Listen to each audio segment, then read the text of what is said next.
Morning again, girls. So just now I did a video on how do you defend against your opposing team when they're driving or when they're trying to sub out. So basically, it's how to defend at their half.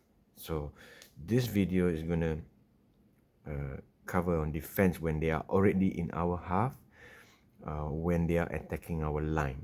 Okay, so the defense is different in our own sort of red zone. So this is red zone means our 7 meter and slightly above. We want to always be in a position where you call like a bow or a pyramid, okay? Like this. And this is the ball. Right. So important thing here is when we defend, we don't want the two players closest to the ball to be at the same level. Why is that? Because if there's a touch made, you would find both players are very exposed. There's 7 meters here. There's nobody to cover here. You might have the link to cover, but it's just going to take two people to help cover. So always one person has got to be back. Okay, so never both at the same height. Now this can happen here as well. Try avoid having both at the same height. If it comes to this stage, I prefer the mid to be up and this link and wing behind. And if the ball is here in between, I prefer the link to be up and the winger to be dropping back, not the other way around like this, or the other way around like this. So in other words, the mids have a lot of work to make sure they keep going up, one of them. The link stays always slightly behind the mids, and the wing will be the most at the back. Okay. So that's rule of thumb in terms of how far you go up. A few things on rules. Whenever we take a touch somewhere in the 7, the rule is we must actively move up. The whole team needs to move up. If the whole team does that except one person just staying back here, everybody moves up, and this person just stays here, didn't move, the referee will call a penalty and we'll be giving them another 7. We don't want that. It's very frustrating for everybody who's defending. So everybody's got to go up. If everybody's got to go up, then you would ask me, if everybody goes up, then aren't we exposed to having everybody at the same level, right? And everybody's exposed 7 meters. So the trick is, the mids will need to do a lot of work.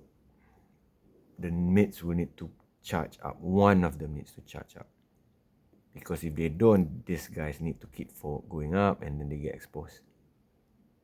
Yeah. So if this mid is not going up, everybody's got to go up. And then finally when the touch is happening, we are all exposed. So again, in this case, I want the mids to actually go get the touch. And another important rule here is you don't have to wait until the touch to happen to go back. This is an important rule. The rule says that you can drop back when the touch is imminent, meaning it's going to happen. That's why it's important for this mid to actually ensure she makes a touch. Because if you don't make the touch, everybody's going back already, the ref will give you will call a penalty, and we have to do another 6 ball defense. Okay, so now let's say they're attacking just above our 7 meters. Mids go up and they need to talk to each other. They need to talk to each other and say, okay, this person is going to make sure you get it, and this person can start moving back. When the touch is about to happen, everybody can drop back. Yep. And when you think about it, when she makes the touch, you only have 5% in defense. Yeah. So what do we do here? Rule of thumb is, and this is the system we follow, when the left mid, this is the mid, when the left mid makes the touch, she always will use the right hand, not the left hand. This is where she's facing. Not like this. She will use her right hand. When she uses the right hand, it means she's facing this way. We will pull corner to the left. Pull corner to the left. This mid will cover this mid, because remember, she's out of the game. She's already offside. So this mid will cover this. This link will cover this. This wing will cover this, and we will leave this winger. We won't be defending this winger. We always protect the short side. Now the touch happened this side. Therefore, there's only 2 defender here, 3 defender here. This is the short side. This is the open side. So we always protect this side. So right hand touch. Everybody corner here. And tuck in here. Okay. Leave this winger. Because when the touch is made here, it's very likely the attack will happen here instead of here. So if the ball do go there, you already got this side covered. If they change direction of play and they move here, this is what we call chase out. As soon as we realize that the move is good, the play is moving there, we chase out. And the same thing, we would leave this winger out. Let's say the touch happens here. Now this is the mid. It's important that she touches with the left hand. Why left hand?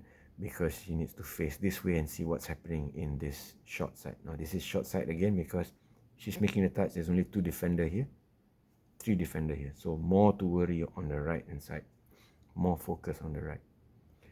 So everybody drop back, pull corner. This one covers this person. This one covers the other mid. This covers the link, and leave this winger behind. Okay, and then move up. Now we're not going to do the shot. I'll explain to you the shot later. But basically, once you go back 7, bounce up. Never ever stand on the try line when you're defending. When somebody dives at your feet, the referee will give it a try. So always, once you come back, bounce up.